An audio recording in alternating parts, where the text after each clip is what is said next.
Ibu Bapa, saudara-saudara, serta anak-anak yang Tuhan Yesus kasihi, salam sejahtera untuk kita semua. Pada kesempatan ibadah Rebu, dengan tema hidup sebagai komunitas pemulihan,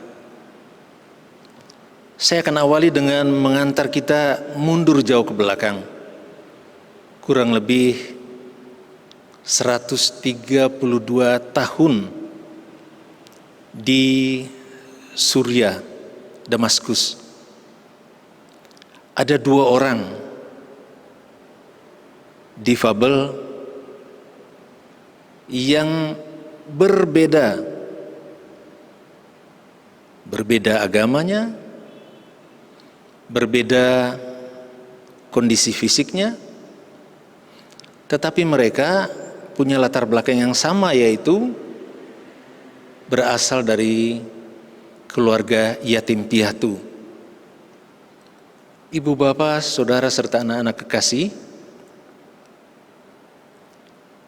dua orang ini yang pertama lumpuh, dia seorang Kristen. Sedangkan yang kedua, temannya itu buta, non-Kristen. Tetapi mereka bisa hidup dengan baik untuk saling mengasihi satu dengan yang lain. Mereka punya kekurangan, tetapi ada kelebihan, dan kelebihan itu saling menutup kekurangan masing-masing. Perjalanan hidup mereka berdua cukup lama, puluhan tahun, tetapi harus berakhir ketika si lumpuh meninggal dunia. Si buta merasa sangat sedih, sehingga 1 minggu kemudian dia meninggal dunia. Ibu bapak, saudara serta anak-anak kekasih, ini kisah nyata 132 tahun yang lalu. Jika ini kita mau jadikan cermin hidup, maka kita akan mulai dengan pertanyaan, apakah kita lebih sempurna dari kedua mereka?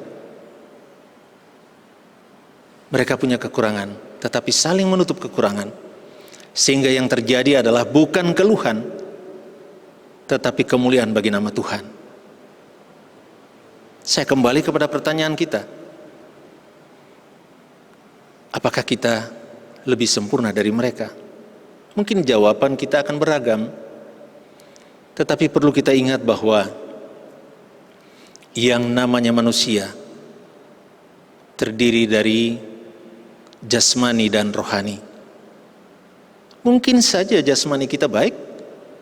Pertanyaannya, apakah rohani kita juga ikut baik sebaik jasmani kita? Itu menjadi persoalan bagi kita. Karena itu, manusia siapapun, sesungguhnya tidak ada yang sempurna.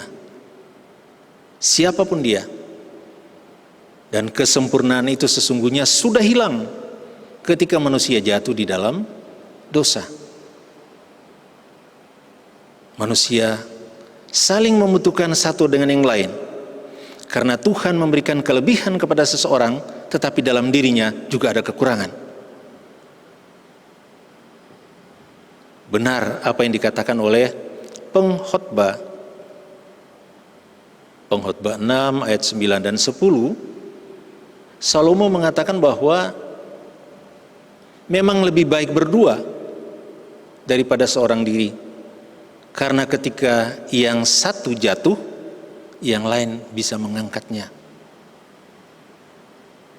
Makin jelas bahwa memang manusia tidak sempurna. Bahkan manusia sekelas Nabi Musa sekalipun, ketika diutus Tuhan, dia mengakui kekurangan kelemahannya di hadapan Tuhan. Dia mengatakan bahwa Tuhan, aku tidak pandai bicara. Keluaran 4 ayat 14. Tuhan mengatakan, aku tahu. Sekali lagi, aku tahu. Karena itu Harun saudaramu sudah kuutus dan dalam perjalanan di padang gurun untuk berjumpa dengan engkau. Manusia membutuhkan orang lain. Tidak mungkin manusia itu bisa hidup sendiri. Paling tidak dua. Karena itu tidak heran ketika tugas berat yang Tuhan percayakan kepada Musa, dia butuh Harun mendampinginya. Maka tidak heran ketika 12 murid diutus oleh Tuhan Yesus. Tuhan Yesus tidak mengutus mereka sendiri-sendiri. Kita bisa temukan itu di dalam Alkitab. Diutus berdua. Ketika Tuhan Yesus mengutus 70 murid, juga diutus berdua. Tidak seorang diri. Maka di dalam bagian pembacaan kita, firman Tuhan yang kita baca, kita temukan 2 orang murid Yesus, 2 rasul, Petrus dan Yohanes. Pertanyaannya, apakah mereka punya kekurangan? Iya. Punya kelebihan? Iya.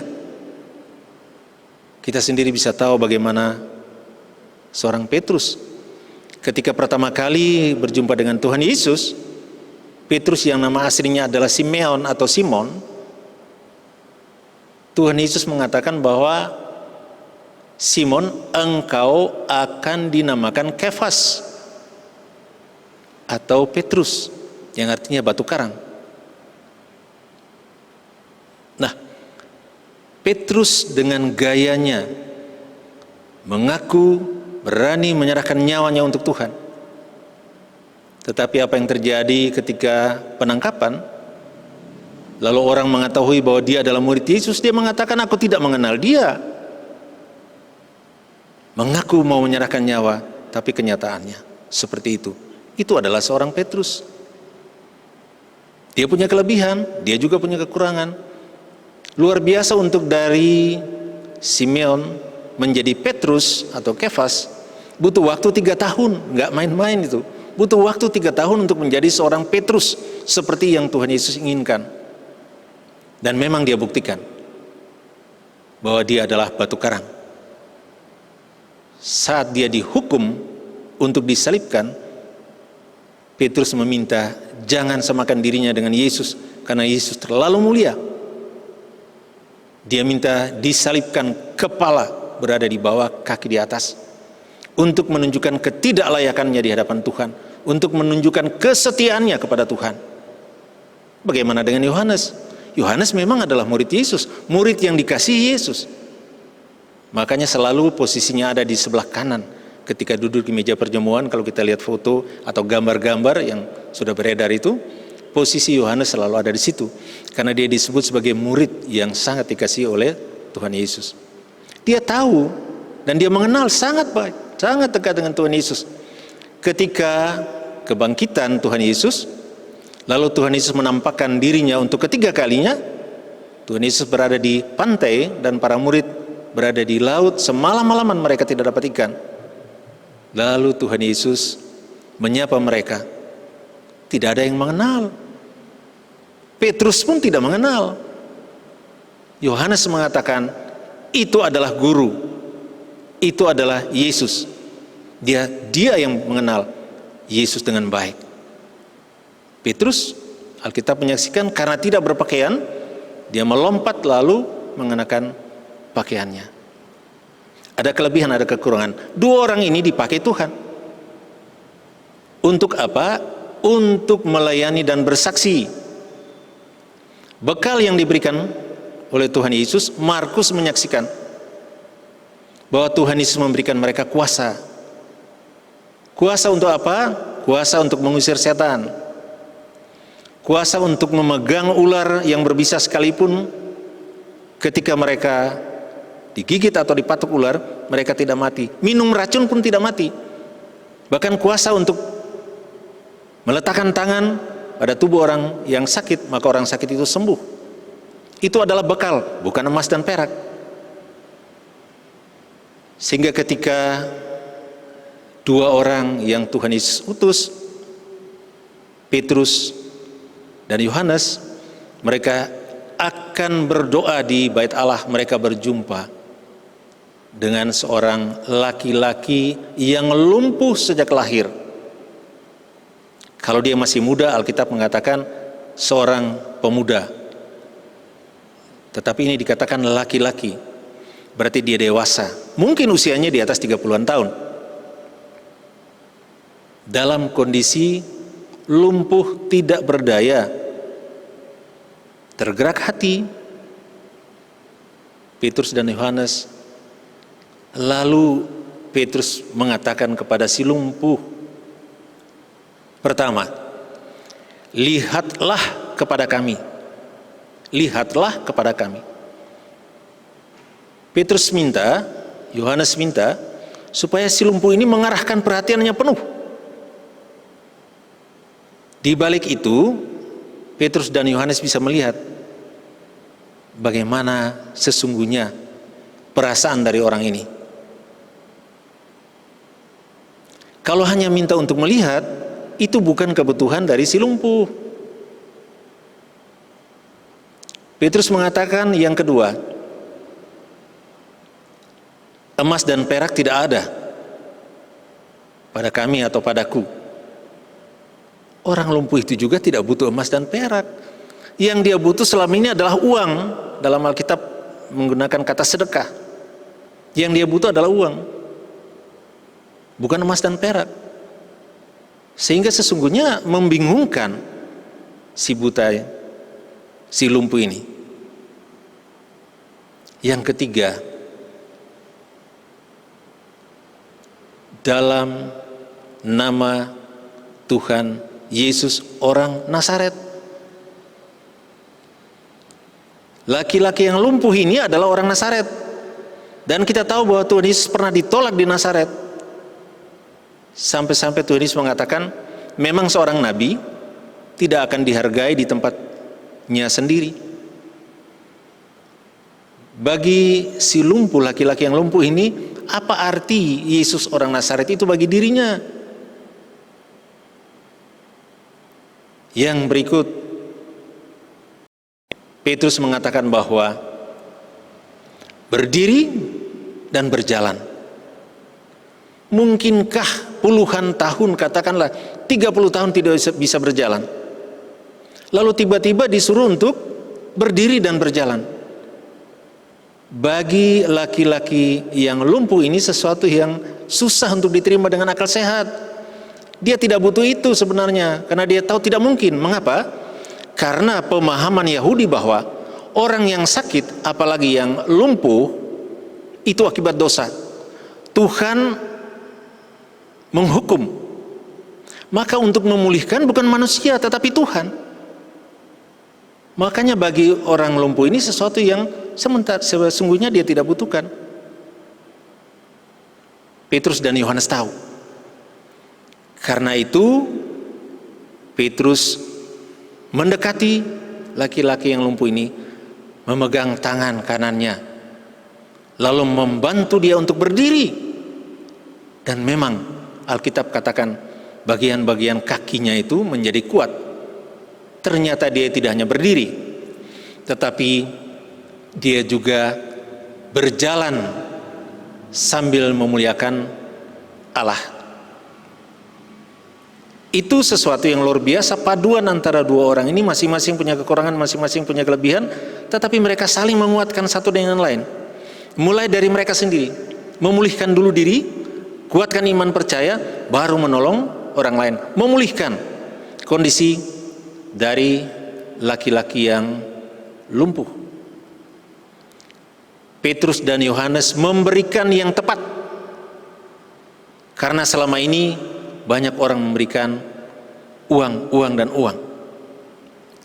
Kalau memberikan uang atau emas dan perak sekalipun, tidak akan mungkin untuk memulihkan kelumpuhannya.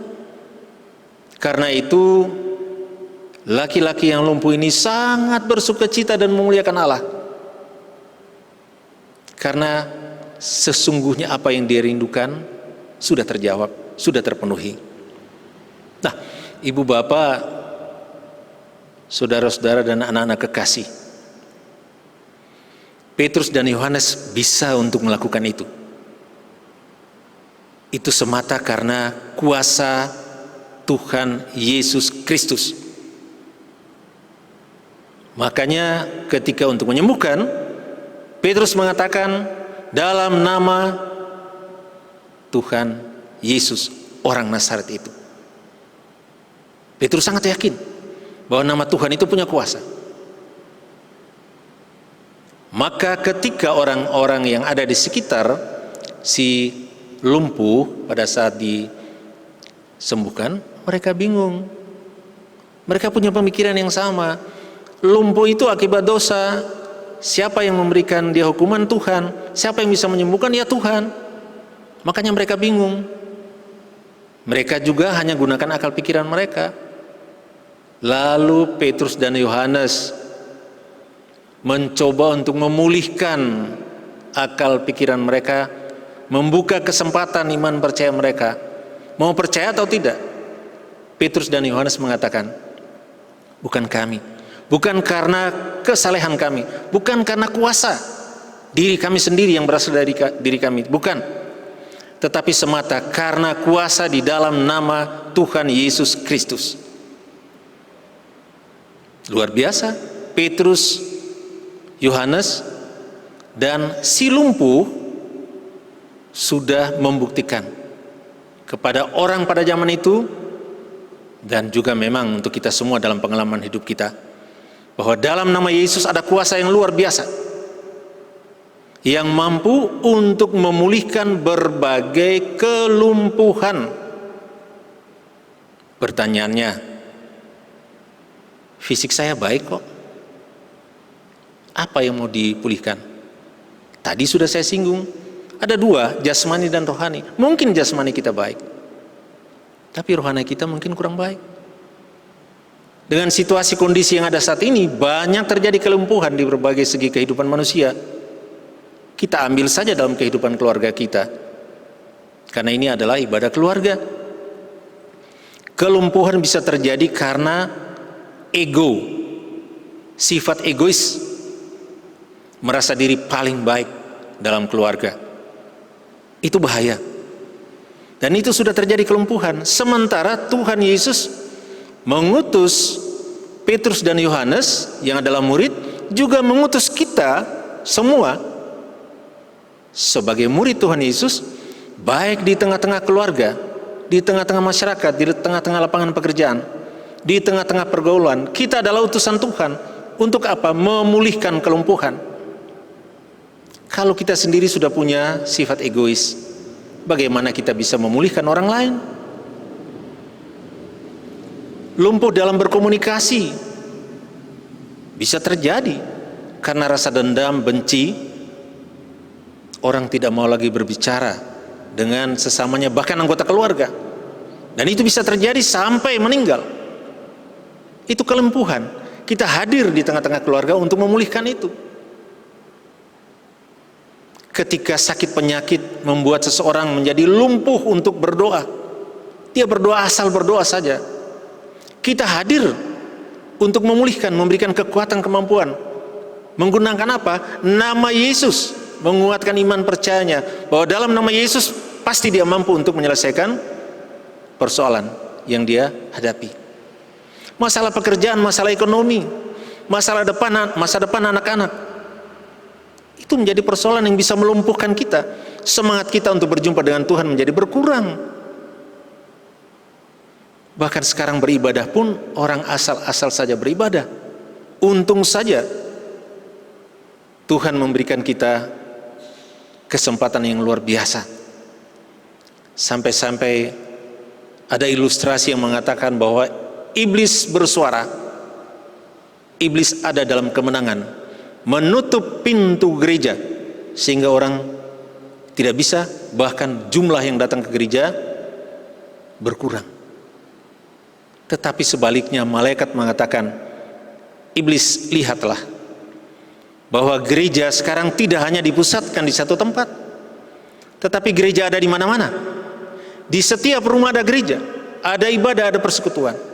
Untuk apa? Saling menguatkan, saling memulihkan satu dengan yang lain.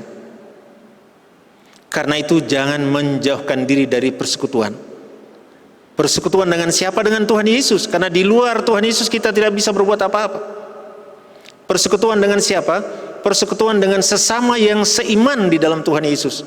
Untuk apa? Saling menguatkan satu dengan yang lain.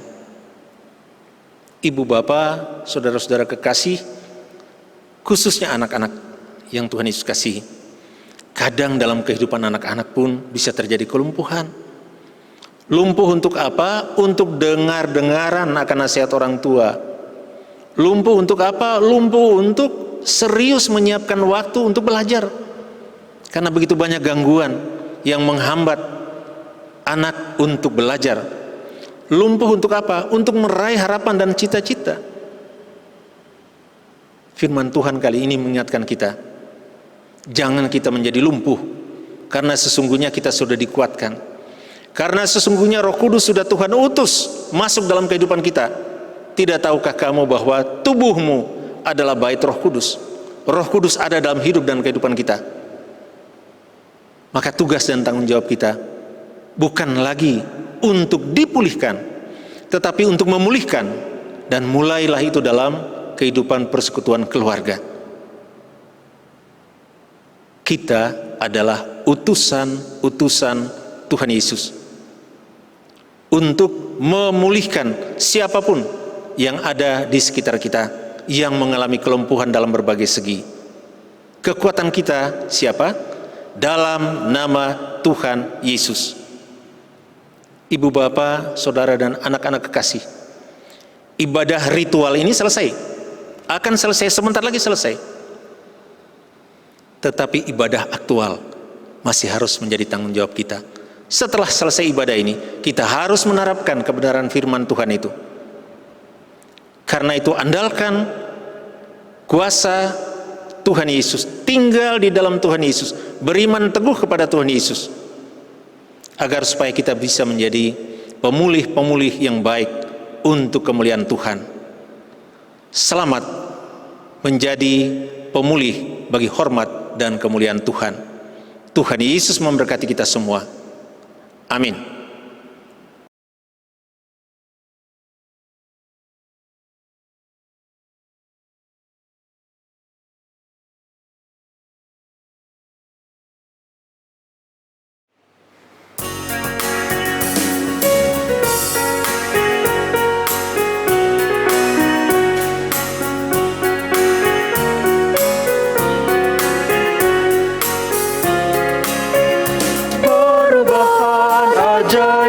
Terjadi padaku ketika kasih Yesus masuk di hatiku. Api Roh-Nya yang kudus murnikan jiwaku, hingga hidupku yang lama kini jadi baru. Hidupku yang sekarang bukan lagi milikku, tetapi milik Kristus yang mengubah hidupku. Aku ingin selalu tetap di jalannya dan menjadi saksi Kristus kini dan selamanya.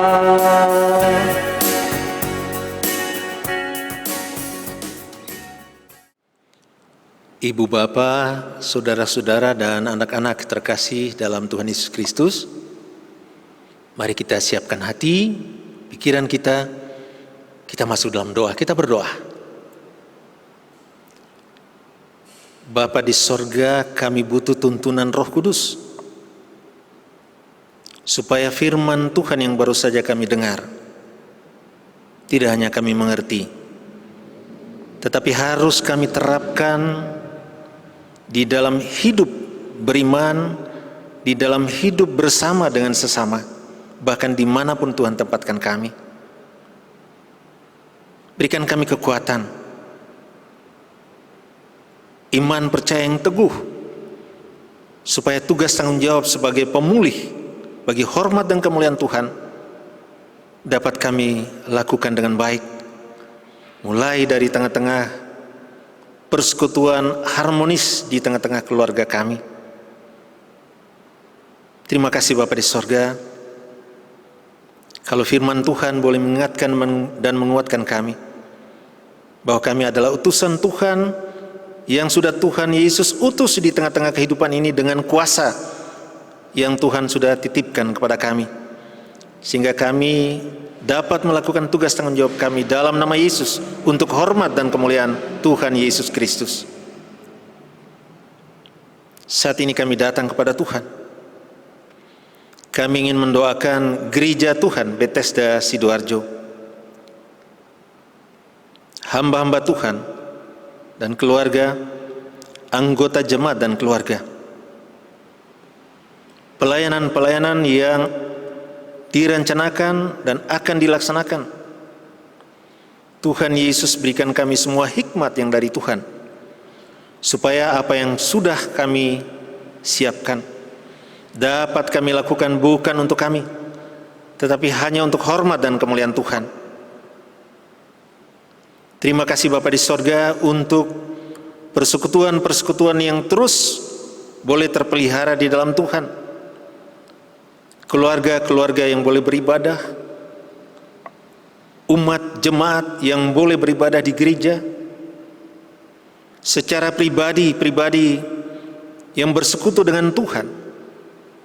Biar itu boleh menjadi sarana untuk menguatkan, memelihara, menumbuh kembangkan iman percaya masing-masing kami di dalam sikap, tingkah laku dan perbuatan kami. Kami menyerahkan negara dan bangsa kami dengan segala pergumulan yang ada. Tuhan Yesus berkati mereka yang Tuhan sudah pilih dan utus memimpin negara dan bangsa kami. Presiden dan semua yang bantu, Tuhan Yesus berkati. Kami juga menyerahkan secara khusus tenaga-tenaga medis. Tuhan pelihara, lindungi mereka Tuhan. Jauhkan mereka dari terpapar virus. Jauhkan mereka dari kematian. Supaya tugas tanggung jawab yang Tuhan percayakan dapat mereka lakukan dengan baik. Saatnya nanti mereka boleh kembali di tengah-tengah keluarga dengan penuh sukacita ya Tuhan. Kami juga menyerahkan mereka yang terpapar virus, yang berada di rumah sakit, di ruang isolasi, atau mungkin di ruang ICU Tuhan. Tuhan Yesus mau tolong supaya mereka boleh sembuh, kembali di tengah-tengah keluarga dengan penuh sukacita. Terima kasih Bapa di sorga.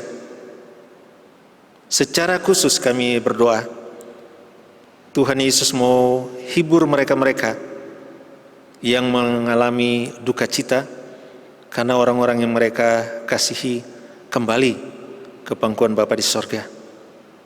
Pelihara, lindungi mereka yang ditinggalkan Tuhan.